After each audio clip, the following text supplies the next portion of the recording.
अथ द्वादशोऽध्यायः भक्तियोगः।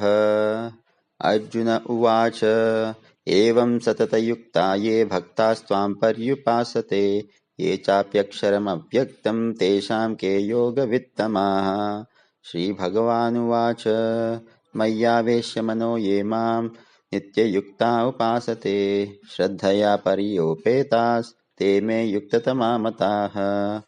ये त्वक्षरमनिर्देश्यं नव्यक्तं पर्युपासते सर्वत्र गमचिन्त्यं च कूटस्थम् अचलं ध्रुवम् सन्नियम्येन्द्रियग्रामं सर्वत्र समबुद्धयः ते प्राप्नुवन्ति मामेव सर्वभूतहिते रताः। क्लेशोऽधिकरतस्तेषाम् अव्यक्तासक्तचेतसाम् अव्यक्ता हि गतिर्दुःखं देहवद्भिरवाप्यते। ये तु सर्वाणि कर्माणि मयि सन्न्यस्य मत्पराः अनन्येनैव योगेन मां ध्यायन्तुपासते तेषामहं समुद्धर्ता मृत्युसंसारसागरात् भवामि न चिरात् पार्थ मय्यावेशितचेतसाम्। मय्येव मन आधत्स्व मयि बुद्धिं निवेशय निवसिष्यसि मय्येव अत ऊर्ध्वं न संशयः।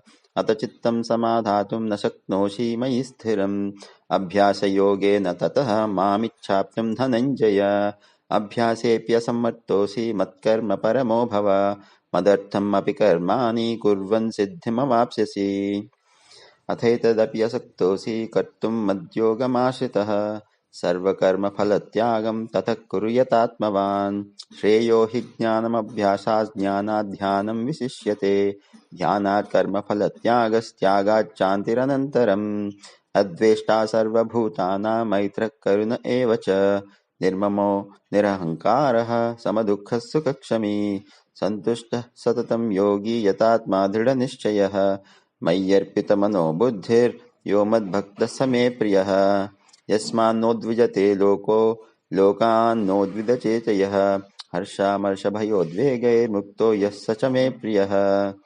अनपेक्षः शुचिर्दक्षः उदासीनो गतव्यतः सर्वारम्भपरित्यागी यो मद्भक्तः स मे प्रियः।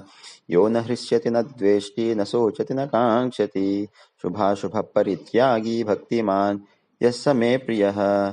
समशत्रौ च मित्रे च तथा मानापमानयोः शीतोष्णसुखदुःखेषु समः सङ्गः विवर्जितः तुल्यनिन्दास्तुतिर्मौनी सन्तुष्टो येन केनचित् अनिकेतस्थिरमतिर्भक्तिमान् मे प्रियो नरः। ये तु धर्मामृतमिदं यथोक्तं पर्युपासते श्रद्धधाना मत्परमा भक्तास्तेतीव मे प्रियः। इति श्रीमद्भगवद्गीतासु उपनिषत्सु ब्रह्मविद्यायां योगशास्त्रे श्रीकृष्णार्जुनसंवादे भक्तियोगो नाम द्वितीयोऽध्यायः। स्वस्ति।